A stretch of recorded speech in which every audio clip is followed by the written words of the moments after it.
Alors, la visibilité sur les moteurs de recherche. Il y en a forcément un qui va vous venir en tête. On a un client, le jour qu'on a rencontré sur un salon, qui nous a dit « Mais moi, ce qui m'intéresse, c'est celui-là. » Pourquoi ? Parce que ça, c'est un moteur de recherche qui est un moteur russe. Et c'était une personne qui était en Bourgogne et qui cherchait à faire venir des clients russes. Donc, il est parti sur une indexation essentiellement sur ce moteur. Mais il y en a plusieurs. En France, aujourd'hui, le moteur de recherche leader, c'est Google, à 93%. On est un des pays qui utilise le plus ce moteur de recherche. Alors donc, je vais essentiellement vous parler de celui-là. Ça ne veut pas dire qu'il faut oublier, pour le coup, les autres. Parce que 93%, je ne sais pas s'ils vont le rester très longtemps. On a rencontré l'autre jour un chef d'entreprise qui a une société qui fait du vin. C'est simple, aujourd'hui, si vous cherchez à acheter du vin en ligne, il apparaîtra toujours en premier, systématiquement. Donc on l'a questionné, on lui a dit « Mais comment est-ce que vous avez fait en fait, pour être systématiquement premier ?» Lui nous a dit une chose, la première chose que j'ai faite, en fait, c'est que j'ai pris le guide de référencement de chez Google. Le guide de référencement de chez Google, il y a 20 pages à suivre, et il vous donne les règles à suivre. Et il nous a dit une phrase, la phrase suivante, il nous a dit on va vous donner des tas de conseils sur la manière de se faire référencer, contourner Google, etc.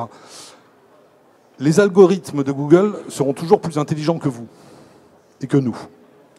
Donc suivez bien, en fait, ce guide de 20 pages et les outils qu'ils vont vous mettre à disposition. Ça, c'est vraiment fondamental. Il faut vraiment les appliquer.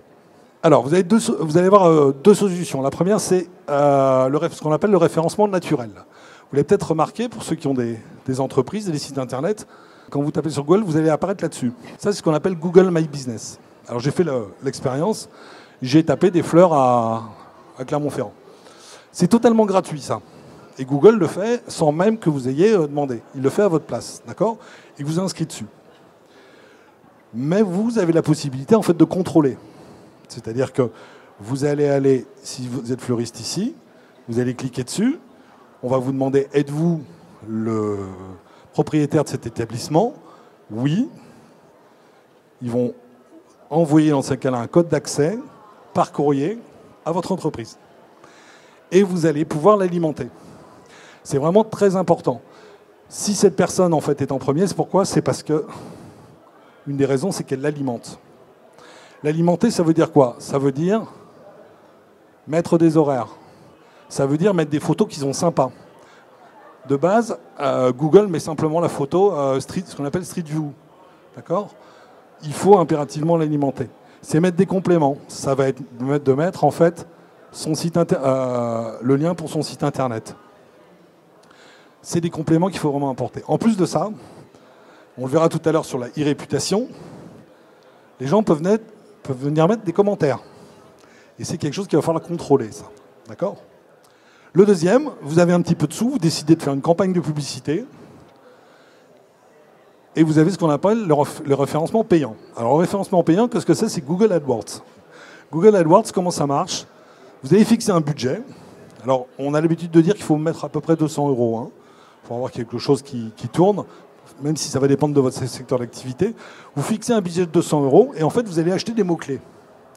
Chaque fois que quelqu'un va aller cliquer sur l'annonce, ça va être décrémenté en fait du budget que vous avez mis dessus. Alors vous avez des secteurs d'activité où il y a beaucoup de concurrence.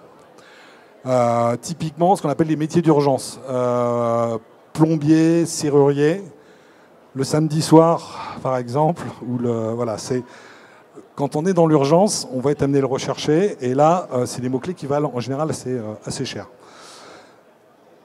Une campagne de pub Google AdWords, vous pouvez la faire vous-même. Par contre, ce qui va peut-être manquer de temps en temps, c'est de savoir quels sont les bons mots-clés qu'on va mettre. Je vais simplement vous donner un exemple. Si vous êtes conchiliculteur, est-ce que c'est intéressant de mettre comme mot-clé conchiliculture ? Conchiliculture, c'est la vente d'huîtres, enfin l'élevage d'huîtres.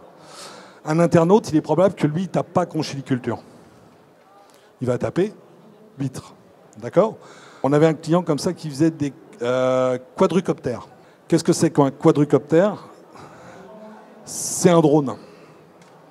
Et les mots-clés qu'il avait mis, c'était quadrucoptère. Mais un client lambda, lui, quadricoptère, ça ne veut rien dire. Donc il aurait fallu mettre drone. Ensuite, quelles sont les heures à lesquelles vous allez publier vos annonces?